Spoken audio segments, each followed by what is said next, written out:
আজ ইতিহাসের এক গৌরবময় ক্ষণ।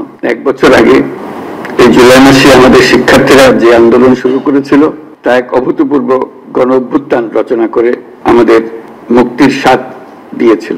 জুলাই ছিল দেশের গণতন্ত্র পুনরুদ্ধারের লড়াই, এক অমোঘ ডাক, এক জনতার জাগরণ। সেই আন্দোলনের মর্মবাণী ছিল ফ্যাসিবাদের বিলোপ করে নতুন বাংলাদেশ বিনির্মাণ, রাষ্ট্রকে জনগণের হাতে ফিরিয়ে দেওয়া। আজকে আমরা সেই জুলাই গণ অভ্যুত্থানকে স্মরণ করার অনুষ্ঠানমালা নিয়েছি। সেটা শুধু ভাবাবেগের বিষয় নয়, ক্ষোভ প্রকাশের বিষয় নয়।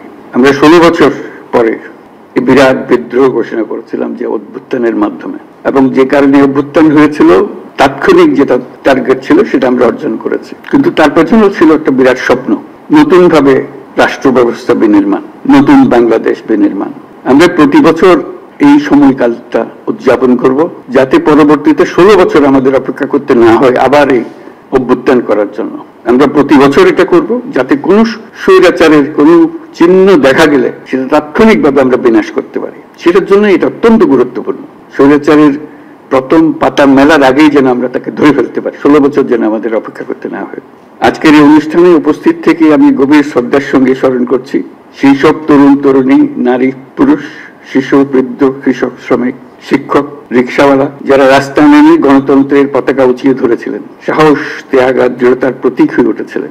আমরা আজ মাসব্যাপী যে কর্মসূচির সূচনা করছি তা শুধু স্মরণই নয়, বরং একটি নতুন শপথ। গত বছরের জুলাইয়ে দেশের সকল শ্রেণীর, পেশা ও বয়সের মানুষের মধ্যে যে ঐক্য তৈরি হয়েছিল, আমরা চাই এই জুলাই এসে ঐক্য আবার সুসংহত হোক। আমাদের এই কর্মসূচির মূল লক্ষ্য জনগণকে গণতান্ত্রিক অধিকার সম্পর্কে সচেতন করা, রাজনৈতিক দায়বদ্ধতার দাবি জানানো এবং রক্তের বিনিময়ে পাওয়া সংস্কারের এই সুযোগকে হারিয়ে না ফেলা। আমাদের সামনের পথ অনেক কঠিন, কিন্তু মস্ত বড় সম্ভাবনাও আছে।